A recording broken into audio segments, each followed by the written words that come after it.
High guys, welcome back to my channel Payel world. আশা করি তোমরা সবাই সুস্থ আছো, ভালো আছো। আজ একটা সুন্দর মেকআপ লুক নিয়ে এসেছি। অনেক দিন পর মেকআপ করলাম, আশা করি তোমাদের ভালো লাগবে। তোমাদের যাতে ভালো লাগে তাই আজকের লুকটা একটু অন্যরকম রাজস্থানি মেকআপ লুক ক্রিয়েট করার চেষ্টা করেছি। কতটা কি করতে পেরেছি সেটা তোমরা কমেন্ট করে জানাবে। তো চলো ভিডিওটা স্টার্ট করি। প্রথমেই ফেস ক্লিন করে নিয়েছি। এখন বাজে 2:40, রাত্রি 2:40। তো চলো ফেসে ময়শ্চারাইজার লাগিয়ে নিই। ভালো করে ময়শ্চারাইজারটা লাগিয়ে নিয়ে ভালো করে ফেস আর গলার মধ্যে ময়শ্চারাইজারটা লাগিয়ে নেব। আমি প্রাইমার যখন ইউজ করব তখনও পুরো ফেস আর গলার মধ্যে প্রাইমারও ইউজ করব। তো দেখো আমি এখানে প্রাইমার নিয়ে নিয়েছি। আমি আজ কোনো প্রোডাক্টের নাম বলছি না, আমি আমার স্কিন অনুযায়ী আমি প্রোডাক্টগুলো ইউজ করছি। যদি প্রয়োজন হয় কমেন্ট করো, আমি বলে দেবো কার স্কিনে কীরকম প্রোডাক্ট ইউজ করবে। তো দেখো আমি এখানে প্রাইমার নিয়ে নিয়েছি। প্রাইমারটা খুব ভালোভাবে স্কিনের মধ্যে লাগিয়ে নিচ্ছি।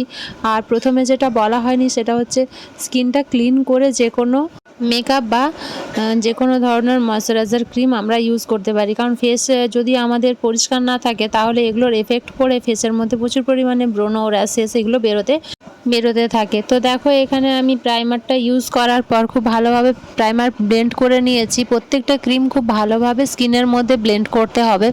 এরপর আমি একটা ভেজা বিউটি ব্লেন্ডার, যেটা ড্যাম বিউটি ব্লেন্ডারও বলে, বিউটি ব্লেন্ডারটা ক্লিন করে নিয়েছি। তারপরে আমি ফাউন্ডেশন ইউজ করেছি ফেসের মধ্যে, আর সেটাও খুব ভালোভাবে আমি অ্যাপ্লাই করে নিয়েছি, ভালোভাবে ব্লেন্ড করে নিয়েছি বিউটি ব্লেন্ডার দিয়ে।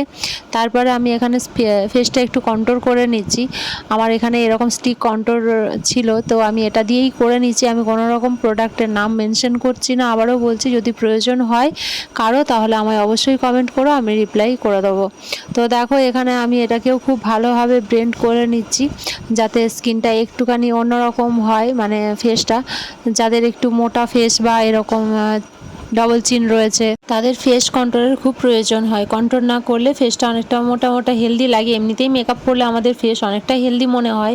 এরপর আমি একটা স্টিক কনসিলারও ইউজ করে নিয়েছি, এটা পুরোপুরি চোখের মধ্যে, যাতে চোখের তলায় কালি বা চোখের মধ্যে যে কালো ভাবটা সেটা যেন না থাকে, একদম পরিষ্কারভাবে, তাহলে মেকআপটা করতে সুবিধা হবে। আমি এখানে লুজ পাউডার নিয়ে নিয়েছি। পুরো যে আমি ফাউন্ডেশন ইউজ করলাম, প্রাইমার ইউজ করলাম, পুরোটাকে লক করার জন্য আমি একটা লুজ পাউডার নিয়ে নিচ্ছি। তো লুজ পাউডারটা প্রথমে লাগানোর সময় ফেসটা অনেকখানি সাদা সাদা মনে হয়, কিন্তু 5-6 মিনিট যাওয়ার পরে ফেসটা একদমই নর্মাল লুকে চলে আসে, যেটা নর্মাল একটা মেকআপ মনে হবে। মানে সাদা ভাবটা আসবে না ফেসের মধ্যে।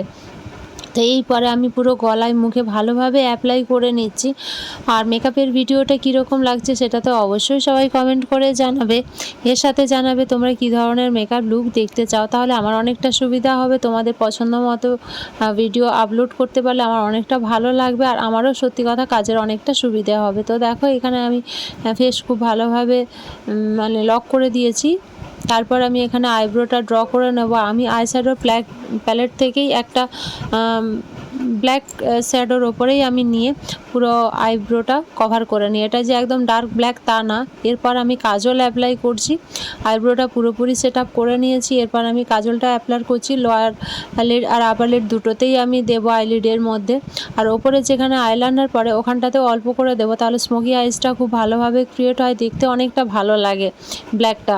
আর এটা তো যখন আমি আইশ্যাডো ব্লেন্ডিং হবে তখনই ব্রাশের সাহায্যে এটাও পুরোপুরি সুন্দরভাবে ব্লেন্ডিং হয়ে যায়, দেখতেও খুব ভালো লাগে। তো আমি এখানে একটা ডার্ক পার্পল কালার ইউজ করেছি আইশ্যাডোর জন্য। এই একটা কালারের ওপরেই আমি করব, কারণ এখানে কাজল ইউজ করেছি। তারপরে যখন ডার্ক পার্পেলের যে আইশ্যাডোটা আমি ইউজ করছি, এটার করার ফলে একটা স্মোকি আইস সুন্দরভাবে ক্রিয়েট হবে, আর দেখতে এটা অনেকটাই ভালো লাগে। এটা সাইড থেকে আমি কিভাবে করছি সেটা আমি পুরোটাই বুঝিয়ে দিয়েছি বা দেখিয়ে দিয়েছি, কোনো রকম অসুবিধা হওয়ার কথা নয়। প্রথমে এই কণ থেকে শুরু করতে হবে। সামনে চোখের যে কোণাটা সেখানটা কিন্তু আমরা একদম হালকা করে একটা দেব। আর লোয়ার লিডেও আমি যে কাজল লাগিয়েছিলাম সেটাকেও খুব ভালোভাবে ব্ল্যাক আর পার্পেল দিয়ে স্মাচ করে দেবো, তাহলে চোখটা দেখতে অনেকটাই সুন্দর হয়ে যায়, আর এতে করে কাজলটাও খুব ভালোভাবে স্টে করে। এরপর একটু হাইলাইট পুরো মেকআপটা যদি হাইলাইট না করা হয় তাহলে দেখতে অনেকটা ফ্যাকাশে ফ্যাকাশে মনে হয়। এই হাইলাইটটা ইউজ করার পরে কিন্তু আমাদের ফেসটা অনেক বেশি উজ্জ্বল লাগে, অনেক বেশি দেখতে সুন্দর হয়ে যায়। তো দেখো আমি এখানে যেই জায়গাগুলো হাইলাইট করতে চেয়েছি সেগুলো আমি ফিঙ্গারের সাহায্য নিয়েই কিন্তু আমি ইউজ করছি। এখানে কোনো রকম ব্রাশ ইউজ করছি না। মেকআপটা নিজেদের সুবিধা মতো ইউজ করবে, যদি মনে হয় ব্রাশে করলে সুবিধা হবে তাহলে ব্রাশে করবে। তো এইভাবে আমি আমার মতো করে মেকআপটা শুরু করেছি। আর অনেক দিন পর আমি এরকম একটা মেকআপ লুক দিলাম। অবশ্যই কমেন্ট করে জানাবে তোমাদের ভিডিওটা কেমন লেগেছে, আর তার সাথে আমার লুকটা কি, আমাকে দেখতে কীরকম লাগছে সেটাও কমেন্ট করে জানাবে। তো দেখো এখানে আমি লিপস্টিকও ইউজ করে নিয়েছি। তারপর আইলাইনার দিয়ে আমি এইভাবে টিপ পরে নিচ্ছি, আর যেগুলো আঁকার দরকার ছিল সেগুলো এইভাবে এঁকে নিয়েছি। তো মোটামুটি লুকটা কমপ্লিট হয়ে গেছে। এরপরে আমি জুয়েলারি আর ড্রেস আপের সাথে পুরোপুরি প্রেজেন্ট করছি। তো দেখো কীরকম হয়েছে, আশা করি তোমাদের ভালো লেগেছে। এটা বাঞ্জারা লুক নাকি রাজস্থানি লুক সেটা আমায় কমেন্ট করে জানিও।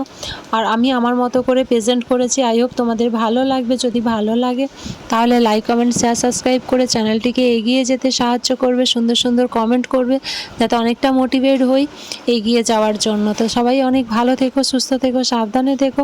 নেক্সট আবারও চেষ্টা করব তোমাদের জন্য সুন্দর সুন্দর ভিডিও নিয়ে আসার।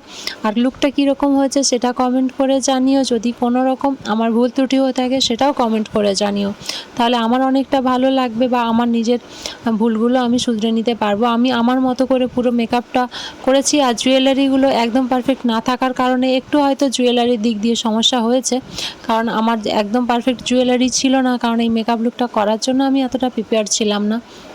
তো যাই হোক, কেমন লেগেছে সেটা আমাকে জানিও। আর আমি দুই রকমভাবে চেষ্টা করেছি, কোন লুকটা বেশি ভালো লেগেছে, প্রথমেরটা নাকি এটা, একটু কমেন্ট করে জানিও। জুয়েলারিটা আমি একটু চেঞ্জ করে নিয়েছি, আমার এই লুকটা বেশি পছন্দ হয়েছে। এবার তোমাদের কোনটা ভালো লেগেছে সেটা তোমরা কমেন্ট করে জানিও। নেক্সট আবার লাইভে দেখা হবে তোমাদের সাথে। সবাই সুস্থ থেকো, ভালো থেকো, সাবধানে থেকো। আজকের ভিডিওটা এখানেই এন্ড করছি। Bye bye and take care.